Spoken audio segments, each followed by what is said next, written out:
Thanks to all of you all who stayed around on a Friday at 3:30 to come out and be with us.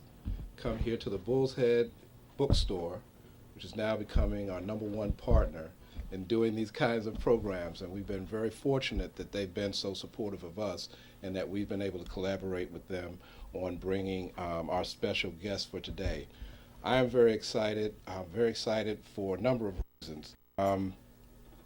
I remember come right on up, sir. Come right on up.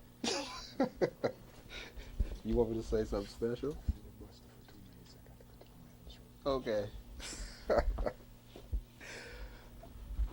So my story, which would have been 1 minute, will be a 2-minute story. Actually, there was a period of time, many of you remember when William Styron's The Confessions of Nat Turner came out, and the sort of firestorm of controversy that followed the release of that book, the notion that a historical novel would take so many liberties in retelling or reinterpreting a particular story.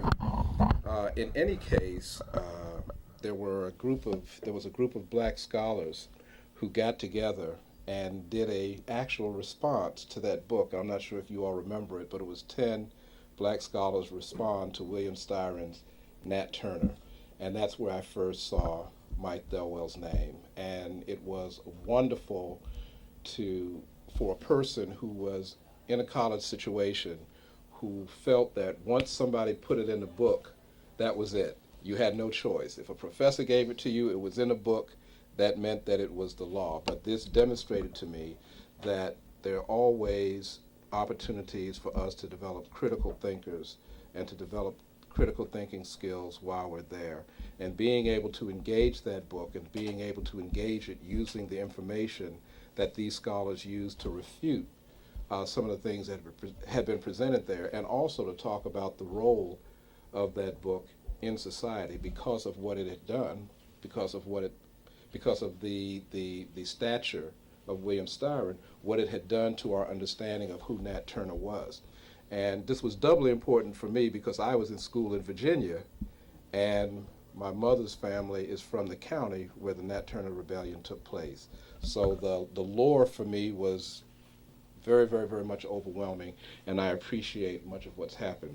I'm going to tell you a little bit of something that Mike may not mention when he comes here, that it was very difficult to get this book out. First of all, when Scribner agreed to do it, when the acquisitions editor there agreed to take the book on, evidently she came under fire from some of the editorial board members for having undertaken or agreed to publish something that they didn't feel was worthy of being published, particularly not for the kind of advance that they wanted to give. In any case, when I first spoke to Mike about coming here, I said, I heard about what happened at Scribner's. Of course, Kwame passed away before everything came out, and I said, well, I wonder what's been happening with the book. He says, you'd be surprised, the book is doing wonderfully. It's probably one of the best sellers that they've had. And you can always, you always have your own little personal way of telling how a book is doing. I could tell because students that I taught 10 or 15 years ago are calling me, asking me if I've read the book. So it has a life, and I think for most of us who've had an opportunity to read it, it is a very unique approach to telling a story, and I think that's what's really selling the book. I'm going to stop now. Michael is back. Please come up and let's welcome him to UNC. Thank you so much for coming. Thank you, Brother Jordan.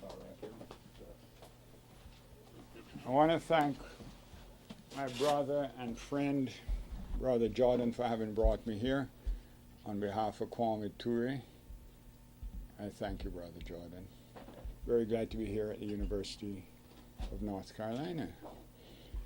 And if the sister weren't taping, I would give you an explanation and apology for my urgent exit. But you can't put this on tape. She taping, so I ain't going to tell you what happened. But let's just say that I've been traveling in the close circumstances of airplanes I think I'm coming down with the influenza, so I've been ingesting vast quantities of vitamin C. So that should explain my sudden exit, okay? I'm very glad to be here. There are a number of aspects of Kwame Ture's book, and it is his book. Let's establish that. I want to establish that it's Kwame's book and it's not mine, because I want to say some things about it. And if it were my book, a certain seemly modesty would preclude me from saying certain things about it. But if it is my late brother Kwame's book, I can speak frankly. And I'm paid by the Commonwealth of Massachusetts to read literature, to read black literature. I profess black literature. And I teach the history of the civil rights movement, so I know the literature of the civil rights movement. And since I'm talking about Kwame's book, I can say that there really is no book quite like this one in the literature of the civil rights movement or in contemporary black literature. And there are a number of reasons for that.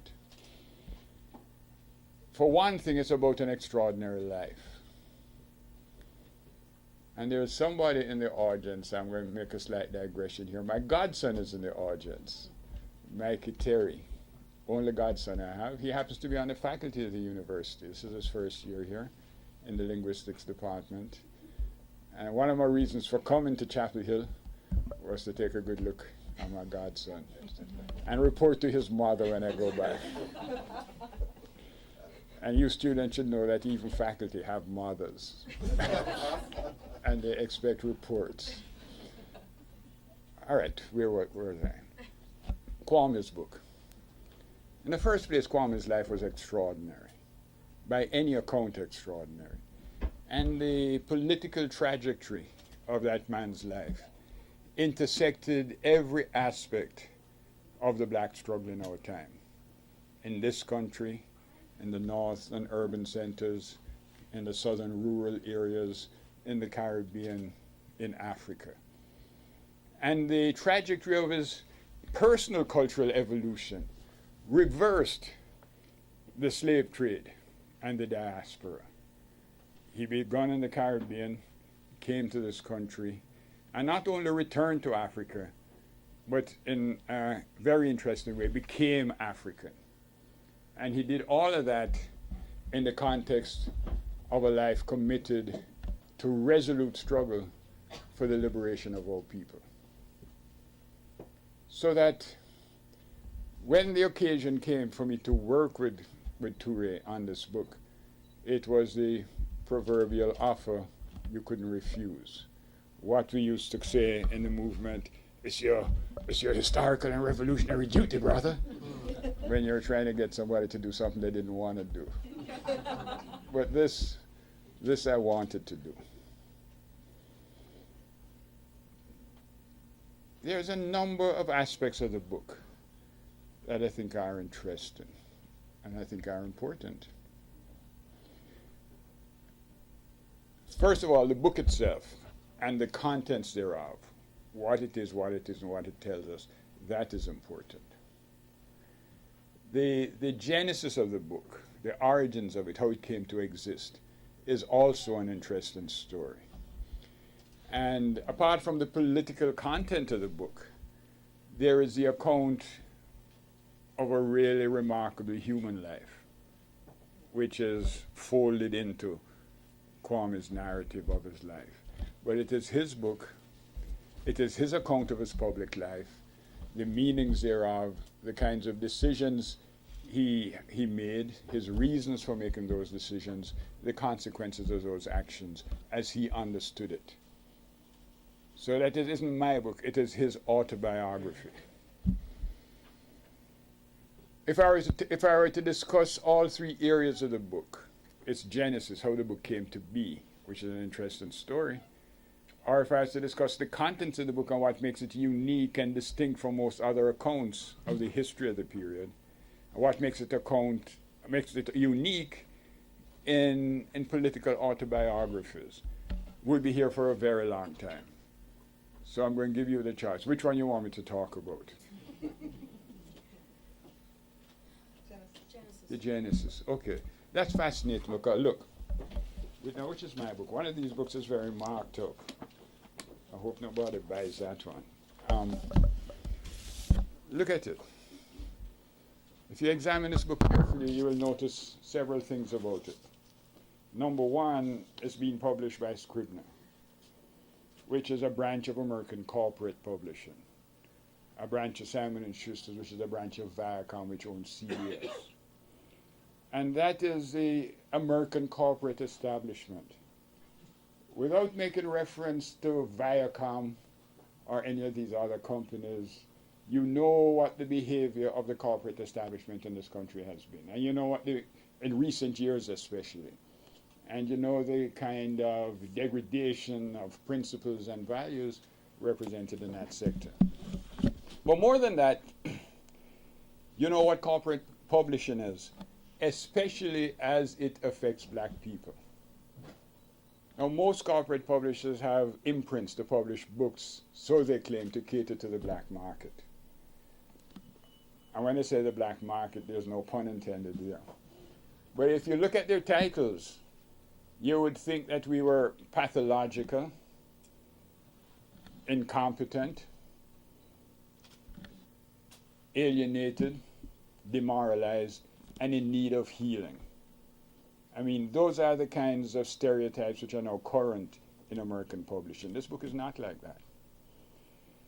It is also, and it's not published by a nationalist press somewhere in Harlem. It's not published by a leftist press somewhere on the outskirts of this society. This book is published from the center of the American establishment. And that's remarkable.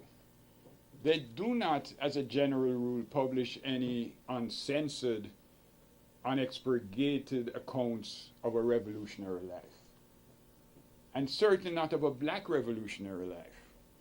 And certainly not of a black revolutionary life who many institutions of this government, certain institutions of the government, and the whole corporate media establishment was at pains all during his life to marginalize, diminish, and degrade his contributions to political discourse. And now all of a sudden that same establishment is publishing his, and I'm here to tell you it's an uncensored account of this remarkable radical political life, and writing the following, because I didn't write this. This is corporate America speaking. By any measure, Stokely Carmichael, Kwame Ture fundamentally altered the course of history.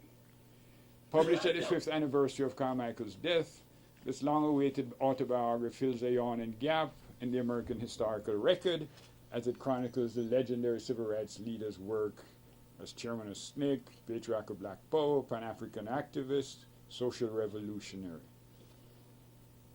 It is an unflinching, searing, often visionary testament to the man's legacy, and joins the work of Frederick Douglass, W.B. Du Bois, Malcolm X, and Nelson Mandela as a crucial and colorful contribution to contemporary history. And it goes on. The Carmichael in these pages is a definition of charisma and determination, in prose full of Carmichael's candor, wit, irrepressible sense of irony, undying love of his people, ready for revolution, relates with clear-eyed intelligence the epic struggle for human liberation in our time. My friends, I can assure you I had nothing to do with writing that, though I endorse every word of it. But the irony is that the same publishing establishment that was at such pains to try to discredit and marginalize this guy is issuing this book of his life. So obviously, how that came to happen is quite a story. The book, by normal calculations of the realities of publishing in American political discourse, shouldn't exist. Especially because until a year before his death, 14 months, Carmichael had no intention of creating such a book. And I certainly had no intention of being involved with it. It happened, the genesis of the book happened quite accidentally. We had a tribute in April or May of 1990 1997, at which point Carmichael had been diagnosed with a very virulent, aggressive form of prostate cancer for about 6 months. And at the time of his diagnosis, the best medical opinion was that he might live a year, maybe 10 months, maybe 9 months. And it was 6 months after that that we had a tribute to his life of struggle in Amherst.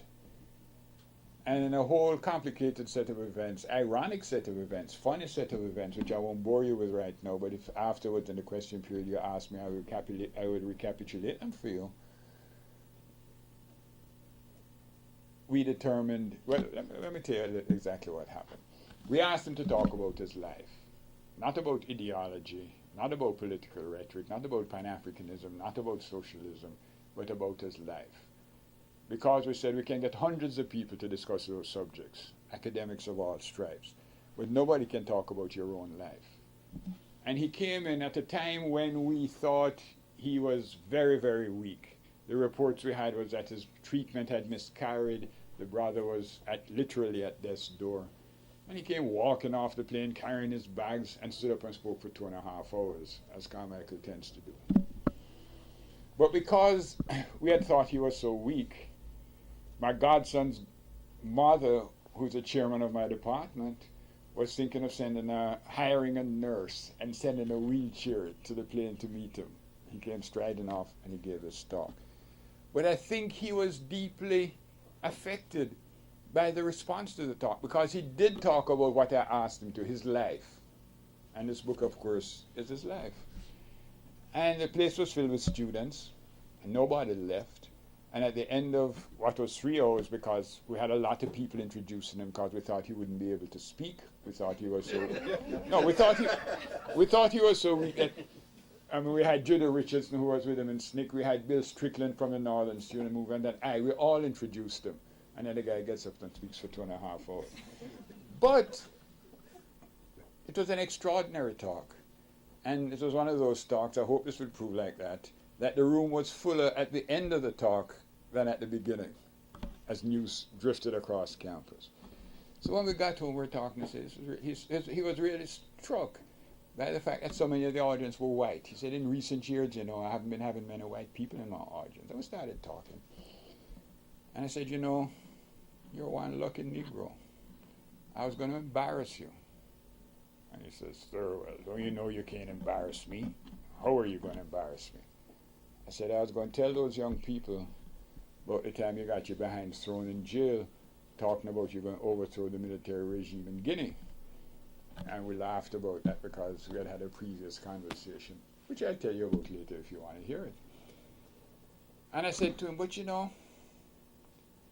how the hell did you get out? You never told me that. And he proceeded to tell me the kind of story that you couldn't have imagined unless you had heard it. But the moment you start to hear it, it had to be true. And it's the kind of story that could only have happened in Africa. It in all likelihood could only have happened to Carmichael. And when he was finished, it involved, a cast of characters, from Andrew Young sending a phone call from Atlanta to Jesse Jackson leading a delegation in Southwest Africa, coincidentally at the same time, to a group of Japanese radical students sitting in the Guinean embassy in Tokyo. It was just a cast of characters and an amazing story. So I said to him, damn, who knows that story? How many people know that story? He said, about 3 or 4, some people in the party. I said, no. You got to write some of this stuff down. I said, nah, I'm just another revolutionary. People keep saying that to me, you owe it to history. I don't owe anything to history. My story is no different from anybody else's. And I say, yeah, but you really should think about it, because it's an amazing story, which, by the way, is in the book. And before we went to bed, he said, well, I'll think about it. And when he left, he said, I'll think about it, sir. Well, but if I do it, you're going to have to help me. And I say, if you ask me to, I will. And he went to New York. He was on his way back to Africa. Everybody expected confidently that he was going back there to die. This was in May of 97 or thereabouts. And before he left, he called me from New York and said, listen, I think I want to try to start working on that book. See what you can do. Which means now, look, that what you've got to do is get an agent, because my agent had just dispensed with me for being too profligate and indolent. So I had to get a new agent. I had to find a publisher. To publish what? The uncensored, unapologetic, unreconstructed memoirs of Stokely Carmichael Kwame Ture, Black Revolutionary. We've already talked about the climate which prevails in American corporate publishing. So you got to do that. And then you also got to do, when you talk to the publisher, you have to explain to them that the author of the book and its subject may live 6 or 8 months if they're lucky. Okay? Now what's the odds, I mean, on any count, of getting a contract to do the book? So I thought, well, we can try. He says, see what you can do. And I said, well, I'll try, Carmichael. But I didn't expect to get very far. I know what the odds are. But the book exists, which means everything fell into place. I mean, against every possible projection and odds. Most people in corporate publishing were saying, he's a disruptive force, he's a black demagogue, he's a black devil. Nobody likes him, he's unpopular in this country, the book won't sell, and the book you're going to get is nothing but rhetoric and boilerplate and sound bites and slogans, get whitey, burn baby burn rhetoric. We won't touch it with a 10-foot pole. And that was the conventional wisdom among the corporate publishing establishment, except for one woman at Scribner's, who had the vision, the intelligence, and I used to think the supreme good literary and commercial judgment to invest in this book, where she got a lot of flack. So to make a long story short, the book exists against those kinds of odds. Now, how is that possible? The only reason the book exists is the tenacity, determination, the focus, and the will of Kwame Ture himself. At the point where it started to look against every possible expectation. Now we're going to have a contract, that I was going to be able to take some time off from my teaching and spend time with him to start working on the book. And it really looked like this impossible, quixotic project might happen. I looked at him and I said, yo, bro, you getting excited yet? Wrong thing to say. He says, what's this?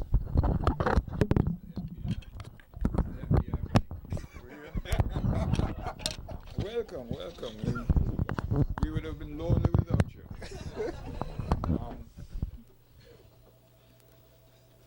I said, yo, bro, this looks like it's going to happen. You getting excited yet? Farewell. Revolution excites me. My people excites me. And he didn't say the last one nicely. He said, books excite you. You go ahead and get excited. And I said, Ture, are you out of your mind? I said, it's your book. And it's your legacy. If you're not excited, I'm not going to be more royal than the king. So you can tell me, no, we don't even have to start. So he said, all right. And he placated me. And we got going. It wasn't long after that I was in Florida with him on one of those incredibly hot, humid Florida nights. And he was in bed. They changed his medication, the prescription, and pain medication, and it wasn't working. So he was in terrible agony, and sweat coursing down his face, agony in his eyes. And I said, Carmichael, take some sleeping stuff, get some sleep. And he said, nah, Thurl, I can't sleep now. I got to finish this work. And he's sitting there with his little tape recorder, taping his life story. I'd been a little bit concerned going into the project that working with somebody you care about who is terminally ill, dying in fact, over an extended period of time would be unspeakably grim and painful. So I went into the project with some trepidation as to what it would be like emotionally and psychically for me. It wasn't that way at all. There was nothing onerous or grim about it. It was the most inspiring 14 months that I spent in recent years. And the thing I'm most grateful about for being involved in this whole project, the thing I'm most grateful about is the opportunity to spend as much time as I did with him in his terminal years. Now, why would that be the case? Because of the brother's courage, because of the brother's grace, because he exuded an aura that was really quite strange, but hard to describe, but very noticeable, of courage, of determination, and the mantra that he always said, undying love for his people. See, Carmichael never pursued private gain, was not very careful or given much thought to his own, personal resources and finances. Revolutions never are. Revolutionaries don't have pensions. So that when he was stricken, he had no insurance, not anything. And people rose up. People from all elements of his political life, from Howard University, from Bronx High School of Science, from Mississippi. The Cuban government, asked him to come to Cuba so they could see about giving him treatment. Young doctors came up who said, we wouldn't be doctors if it wasn't for the example and the struggle that Kwame Ture waged. So people rallied to him. And I think that kept him alive, the love of his people, the love and admiration of his people. Well, it literally kept him alive because, otherwise he wouldn't have had treatment. People gave him places to stay. His family came around. So his whole life came back to him. And that was inspiring because a guy who had selflessly struggled for the liberation of black people as he saw it and maintained constantly that what black people need more than anything else is undying love for all people. To be greeted with this outpouring of love, affection, and respect. It was very beautiful to see. It's one of the reasons why it wasn't painful working with him in that time. And you could see him glowing and gaining strength and life from that reception. And he wanted the book to be a legacy to his people. In the hopes, he writes, and the caveat that opens the book, the very first lines he gave me to start this book, he said, what we're writing here is history, at least a personal account of an eyewitness to history. Our brother Jimmy Baldwin, peace be unto him, used to constantly tell us in SNCC that you all have to bear witness. That is all we're doing here, bearing witness to what we have done and seen in the hope, God willing, that it will prove instructive to those who follow us. And that's one of the things that makes the book unique. It's not about Carmichael. It's about his people, and he has some language here about his people. Let me read that to you, because he really meant that. It was President Ahmad Sekou Toure, peace be unto his spirit, who unfailingly reminded us that, quotes, only the people make history. It is not individual heroes, not individual geniuses, but only the people who make history. I've never forgotten that, says Carmichael, so you should understand that more than anything else, this is an account of my people, my remarkable, heroic, struggling people who have supported, inspired, and protected me in all my years of strife. And the book is that. There are portraits here of Kwame Ture, Kwame Nkrumah, Sekou Toure, Hartman Turnbull, Mrs. Fannie Lou Hamer, Malcolm X, Martin Luther King, a host of anonymous, ordinary people. Carmichael wasn't telling that, unlike most political autobiographies, this is not campaign biography. He's not running for higher office. He's not trying to aggrandize himself. He's not filled with any self-justification. Carmichael talks about black people. He talks about struggling people. And he talks about them in terms that you don't ordinarily encounter in American publishing. And in Carmichael's vision of all people, we're not deficient. Are we not pathological? Are we not incompetent? He talks about our culture. He talks about aspects of Caribbean culture, aspects of rural black American culture. He talks about the culture of Harlem when he was growing up. He talks about African humanism and the African Revolution. He talks about us in a way that is not usual to see black people talked about. He speaks to our strengths, not our deficiencies, though he doesn't gloss those over. And that alone is worth the price of the ticket, my friends, given what American corporate publishing tends to do about us. But his very survival, to be able to leave you the text out of which this book could be constructed, he attributes to his people. He says, this is about 3 months before his death. My survival until now means that medical expenses have multiplied with each new crisis, unpredictable except in their unfailing regularity. I doubt that my brothers and sisters, the people who formed the medical committee to help him and support him to see that he got treatment, could have anticipated so extended a need for their services. Yet the committee has never faltered. They have met every challenge and stayed the course.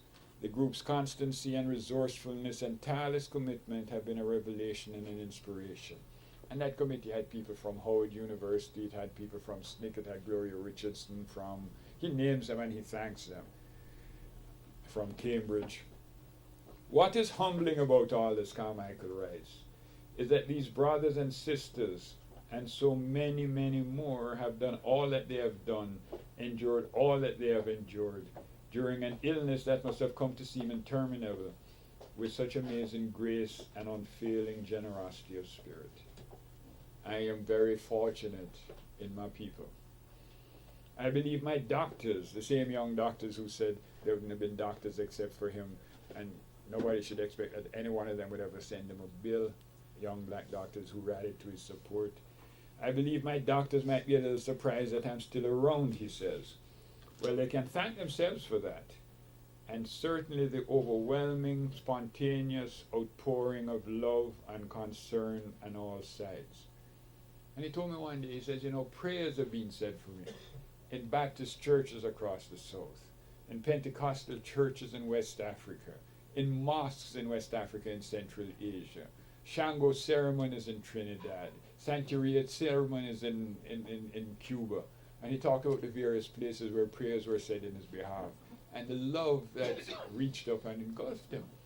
And in my working on the book, I encountered a similar outpouring of offers of support, expressions of goodwill, people asking to be helpful. And I don't believe, it certainly is more goodwill than has ever surrounded any project I've been involved in before. That's clear. But the thing is, I don't believe that any other figure from that period of our history and from the civil rights movement could have generated that kind of spontaneous expressions of love and admiration, except perhaps for one, and that would have been Dr. King. Not even Malcolm before he became iconized. I believe my doctors might be a little surprised, Carmichael says, that I'm still around. Well, they can thank themselves for that, and certainly the overwhelming spontaneous outpouring of love and concern on all sides. That has just lifted my spirits. And as our people sing in the gospel, love lifted me. Let the church say amen. I know, he says, that more than anything else, it is this love that has kept me alive. Not only has it kept me alive, but it is this love that tells me, that convinces me that we're going to win. I can die tomorrow, no problem. My people are going to win. I know that. So that's the genesis of the book. And I think the point of what I'm saying, if it wasn't clear, and as ridden with flu and vitamin C as I might not be clear as I should be. But the point of the book is, he says this book is not about him, it's about his people. The very first lines he sent me to be put in the book, and he says, it's a story about my people who have supported me, an eyewitness to history in the hopes that it can be useful to those who come after. So that's a legacy, a gift to you. And I'm not being sentimental or exaggerating when I say it was the love given to him by our community. And not just black people, what I mean by that, the community of progressive people, and lots of white folks came to visit too, that enabled him to survive long enough to make that legacy to you. So this book is very much a book that our community created by their response to him. Look, the first day, finally we've gotten a contract, we've gotten through all the thickets and all the problems that had to be dealt with. Now we're free to start working on the book. It's 2:30 in the morning. And he says, "Sir, get some sleep because we got to start early in the morning." It's already 2:30. He says, "You should come at 8 o'clock." I say, 8 o'clock, Carmichael? He said, "In fact, 7 o'clock would be better. 6:30 would even be better." I said, "Why the hell we starting so early? It's already 2 o'clock, it's almost 3 o'clock. He says, "Because by 1 o'clock the people are going to start to come. We're in this Harlem apartment." So I got mad. I said, "People? You didn't make no appointments, did you? Tomorrow is the first day to work on the book." He said, "I didn't make any appointments, but the people would come." I said, "Which people?" He said, "You see, 1 o'clock the doorbell rings. Big West Indian lady from downstairs with a huge pot of stew," which was very good too, by the way. She presented it to him. And Carmichael said, "Well, I can't accept this, Miss Medina, really, but thank you so much." He says, No, it's we who should thank you," and she insisted we accept it. She left, the doorbell rings again. 4 Rastas from the Eastern Caribbean come to greet the brother, and each of them with a little brown bottle of Roots. Guaranteed to cure prostate cancer, right? Brother, I man say, "You have to take this in there." We get rid of them, start to work, and boom, the doorbell rings again. This brother informs me that he's the hereditary ruler of Wazulu in Guinea. And he has brought a Kwame Ture watch and a little balafon, which Kwame gave to me. I still have it at home. And the procession just went on. And it was this outpouring of, like one day I walked in, and there was 4 brothers in there. That was kind of scary. Some big dudes with their heads shaved, wearing black leather jackets and gold around their neck. The kind of young black men who are not supposed to respect anybody. And these guys were, "We're so glad to see you, brother. We appreciate your struggle." These were rap musicians, treating Carmichael with a delicacy and respect. So I would leave those sessions where we worked together in a state of grace. And I mean, it was really a pleasure, a high privilege and an honor to be able to associate with him in those circumstances. So that is what produced this book. I don't want to go on too long, but you should understand that a man reaches a certain age, he gets kind of long-winded. It comes with the remorseless accumulation of years. But it's also true that if you work for 6 years on a project, you can tell a lot of stories. And if you work for 6 minutes with Carmichael, you have a lot of stories to tell. So there's a lot of stuff I can talk about. Or I can answer your questions. Or we can talk about the content of the book, the political meaning of the book. So what is your pleasure, friends? Let's use questions to get back to the content. All right? Makes sense? I just mentioned use the questions to lead us back to the book. Sure. Yeah. Well, That's okay.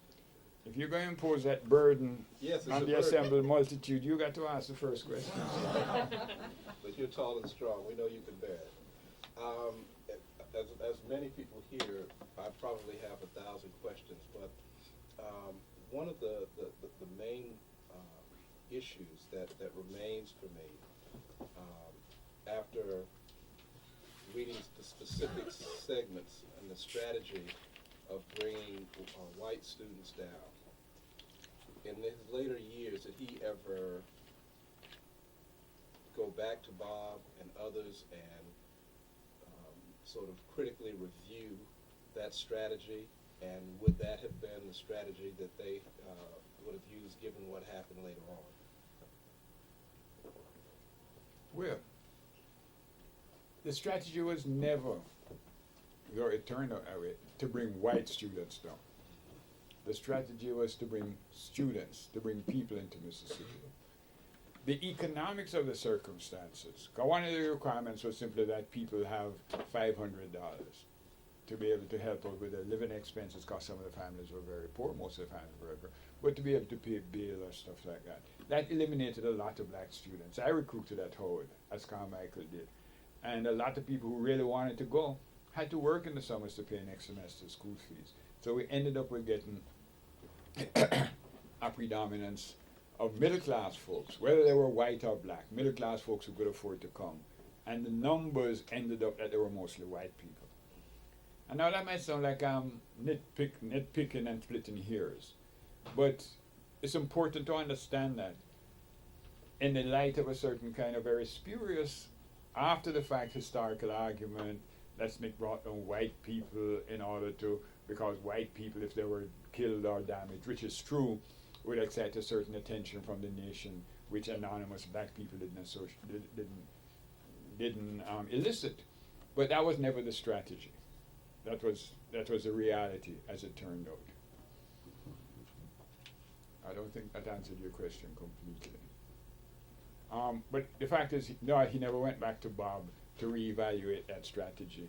For the reason that I'm telling you, that never was a strategy to be reevaluated. That was how things eventuated.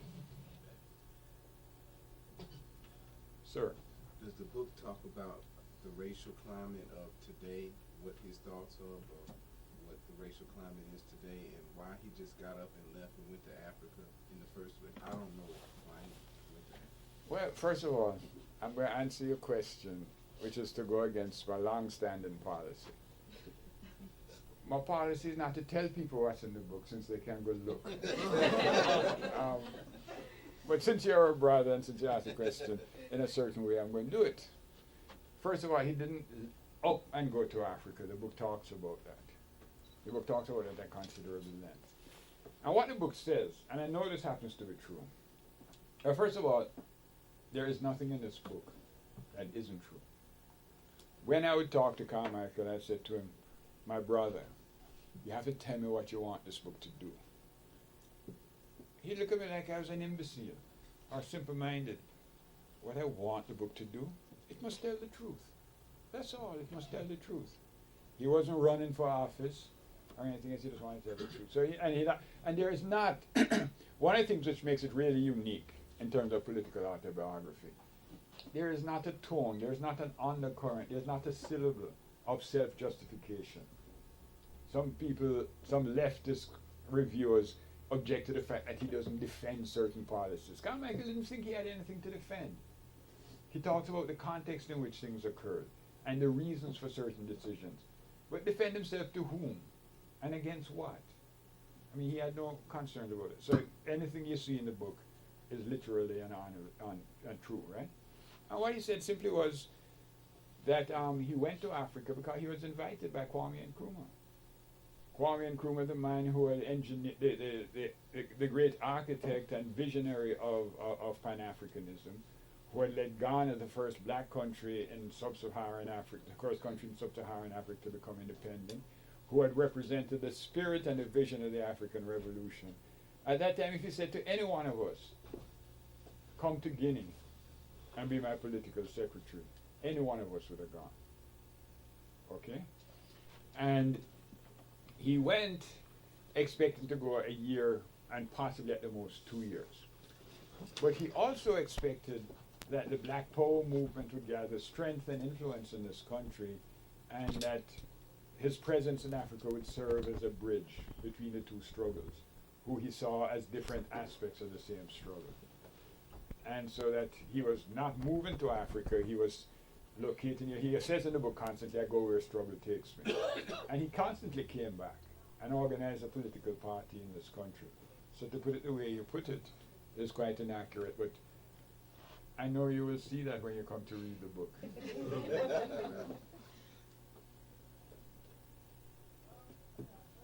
Madame, my sister, do I know you from someplace? I don't think so. you're. I'm wondering why he nor anyone else got the idea earlier to do a similar work, and do you think it would have been different if he had written at a different stage in his life? Well, I'll tell you one thing will be different. I wouldn't be standing here, no, he would be. And, I mean, I don't regret for a moment the 6 years I devoted to this project. But the one thing that's a constant source of regret to me is, I know you guys didn't come here to hear Mike Thelma. You're here for Kwame Ture, Stokely Carmichael. And I profoundly wish that he were here and not me. One day I said that to him, you know, he was giving me some material that had never been published before. It was extraordinary material. It had to do with his visit to Vietnam. That's in the book. And I got really excited. And I said, God damn it, Carmichael, how come we didn't think to do this before? He says, everything in its time, my brother. It wasn't time before. And that's much of an answer as I can give you. And when we first talked about it, he says, you know how many people have said to me, you owe it to history, you ought to write your memoirs? And I think he didn't do it for two reasons. One, he kept very busy, he kept moving around the place, though he read voraciously. Two, he might have considered that sitting down to write his memoirs wasn't strictly revolutionary business. But three, quiet as a kept, he really was a consummately modest person. And when he said, you know, I'm just another revolutionary out there, why is my life more important than any other life? As misguided as that was, I think he meant it.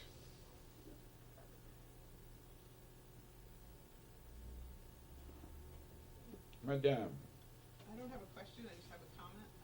When I was an undergraduate at UCLA, and Stokely would recruit there, the things I most remember is he would always say, we're looking for workhorses, not racehorses. Indeed, indeed. Action without thought, thought without action. You must work and you must study. Sir. Does he speak a lot about, I haven't read the book, did he speak a lot about Trinidad and political things in the Caribbean? There's a lot. First of all, see, the book is 780 pages long. And it is a complete book in the sense that it covers the trajectory of his life. But it's not an exhaustive book. And if it were going to be an exhaustive book, it would be 3 or 4 volumes. Now, I might get away with getting Scribner's to publish 1 volume of 800 pages. But I ain't going to get 3 or 4 out of them. And I know because I raised it.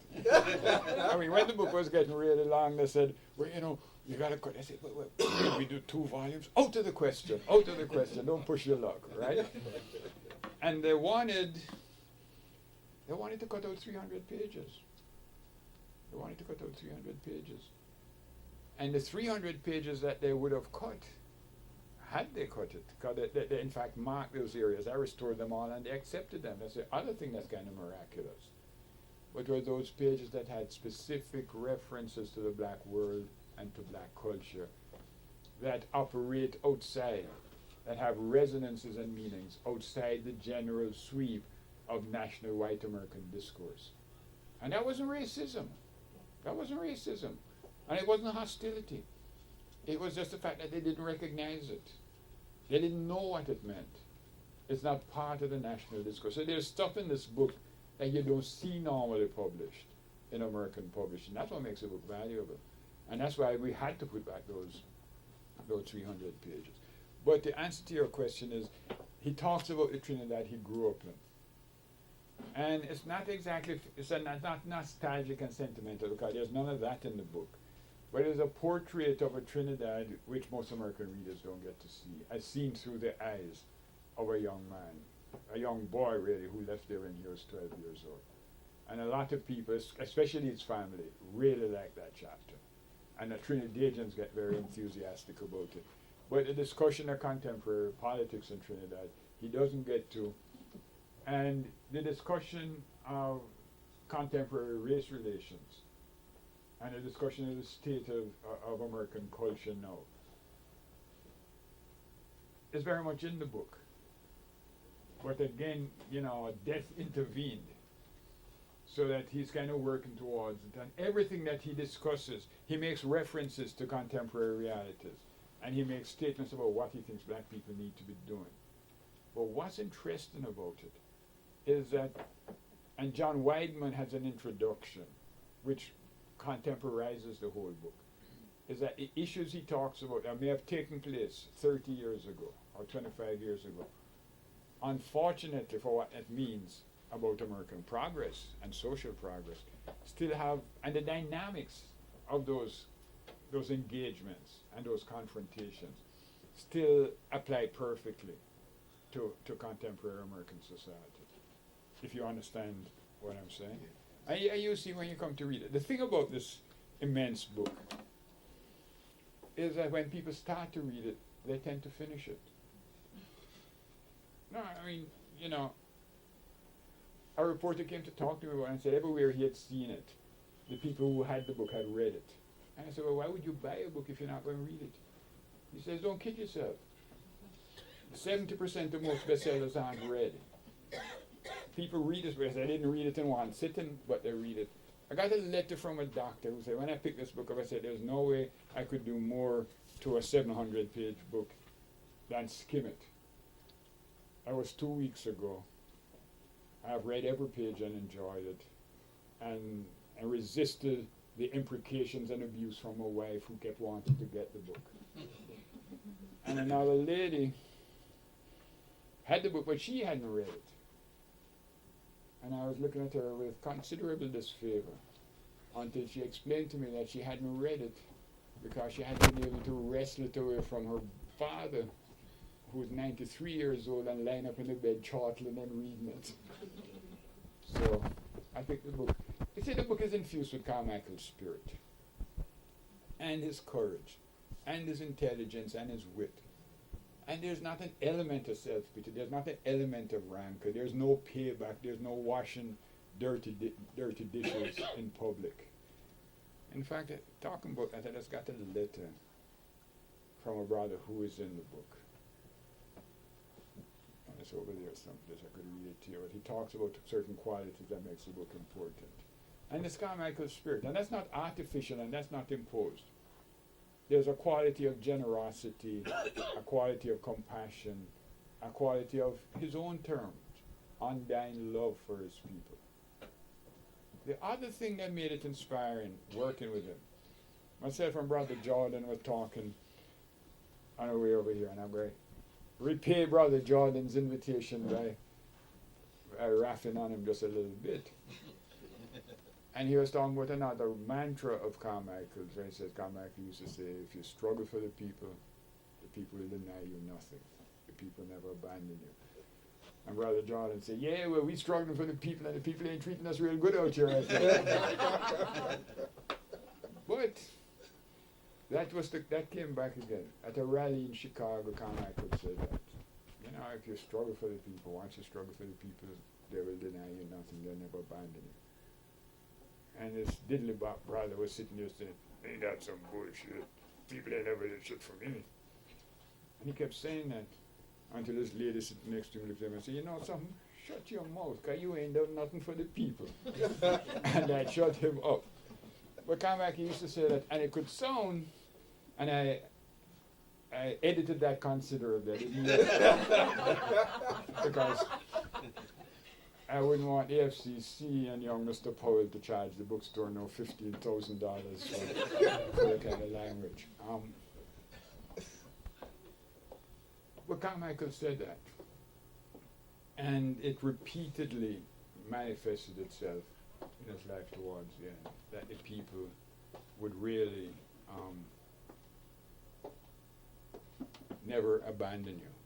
So that he lived to see something that might be questionable, might be considered sentimental, really come back. Why did I start telling you that story? What was the question?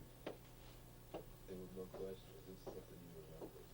And you all better don't laugh. If you got up at 3:30 this morning to catch a plane, you might forget to complete the thought too. But speak about the editorial decisions that you made and how what type of all those exposure as a writer or all those editorial decisions, right? Yeah, we're going to stay for another 6 hours. No, okay. I'll tell you what. One editorial decision I made was to have those interventions in italics. And that was simply because, apart from not being self-serving, there were certain kinds of things about himself that Carmichael wouldn't say that needed to be in the book. And either I had to say them or I had to get somebody else to say them, because these are his memoirs in his voice. And it's amazing. I could spend here a long time telling you how some of those fell into place. Some sister, June Johnson, said to me, you got to talk to me, you got to talk to me. I called her up, I taped the conversation. And everything she said, if I didn't have those tapes, people could accuse me of making them up, because they fit so neatly into Carmichael's account. And June was talking to me after his death. You know, June is from Mississippi, from Greenwood. She was his little sister, girl who got beaten in the Winona jail, now a grown woman. And like that. But editorial decisions, right? At a certain point, it's about 6 months, I would say, before his death. We're very heavily indebted to the publisher. We're working on the book. Carmichael comes back from Africa, calls me up in this weak and quavering voice, and says, I don't know if we can finish this book. You may have to finish it with Bachman. I said, oh my God. I mean, I panicked. And I said, okay, Carmichael, all right, I'm coming down, I'm coming. Be cool. And I decided to work on a treatment. You know what a treatment is? It's a form from the movies. Now, movie producers are not very intelligent or perceptive people. So if you want them to know what's in a movie, you have to make everything explicit. Every scene, and you describe what everything means, everything that's happening. So an infant could read it and understand exactly what the movie is going to be. So I said, Carmichael, I'm going to do a treatment of the book, because I need to know that I know exactly what you want done with this book. And you need to know that I know exactly what you want. So I'm going to write a treatment of each chapter, each theme, each issue we're going to talk about. And when I come to New York, we can talk about it. And you can give me complete instructions, because why didn't say to me that if you're going to, die and leave me, I mean, you got to leave me with instructions. Of course, you couldn't say that. So I get to New York, and and it's 19 pages long. It's not a complete treatment of the whole book. I finally had to compress it when I saw how long it was getting, but I discussed all the issues. And I get to New York again about 3 o'clock in the morning. He's still awake. I go into his bed. I say, hey, look, this is the treatment I was telling you about. Please take a look at it before I leave here this time. I want us to discuss it. He said, okay. Next morning we start working, and I forget about this document I'd given him. I work for a couple of hours. I remember now, it was about 3 o'clock I got there. I worked for a couple of hours, and I discussed all the kinds of editorial decisions you're interested in. The voice, the tone, the language, so on and so on. So for example, he was very clear he wanted a black language, not some kind of abstract white language with African proverbs, which he loved, with West Indian locutions, West Indian proverbs, with Southern black speech, so-called Ebonics and the rest of that. He wanted a black language and a black sensibility. And the way he talked, and I just simply preserved that. So we discussed all these questions. And we're working on the book, and all of a sudden I remember. And I said, by the way, Carmichael, did you have a chance to look at that document I gave you this morning? And he didn't answer me. I should just have it. He just kind of grinned, reached into the grand booba he always wore, and pulled out the document and handed it to me. And he doesn't say he has read it. We're not having any discussion. I looked at it. When I got to the last page, it said, read, understood, agreed, Kwame Ture, the date, and he even wrote 19 and a half pages so that I couldn't go add it. And I said, damn, he had made it a contract. He has made it a contract. He's protecting me in his absence. And we had discussed all the strategies of the book. So if you ever want to know what those are, I could send you that document, but it would cost you. Can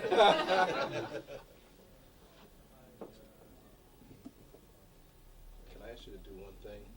I know some folks want to get their books signed or whatever. Mm-hmm. There's the passage that is sort of the ending of the book where he sort of seems to be commending himself to knowing that this is getting near the end and how he feels. Can you sort of read that? If you can I'm find not it? sure which one you mean, you know. Well, there's a piece in there where he talks about he knows how close it is, that it's coming to the end, that he's not afraid, that he's sort of at peace with what's getting ready to happen to him. To me, that was really probably the most. Well, not the one I read touching. where he says, I know we're going to win, is this hope that's No, kept not me that alive? one, not one. I don't know which one. It's going to take me a long time to riffle through Well, and find don't worry it. about it then. Let's if there's one more, let's pick one more. Well, here is a letter from Chinua Achebe. I was Do there that one. Do when that Chinua one, sent then it. we'll sign books. My brother. This was when we had a little reception for Carmichael in about the 7th or so month of his illness. And Chinua, who you know is confined to a wheelchair, sent this letter. My brother, I'm not in the habit of presuming to speak for our people. And indeed, I'm usually quite suspicious of those who claim to. But on this occasion, I'm confident that I speak for multitudes of progressive African people when I say that your courage, your insight, and your devotion have adorned the struggle in our time and continue to inspire. May the ancestors continue to protect and strengthen you in this your latest battle. Jideka Ije, your brother, Chinua Achebe. And I remember how very pleased Carmichael was to get that letter from Achebe. There is a lot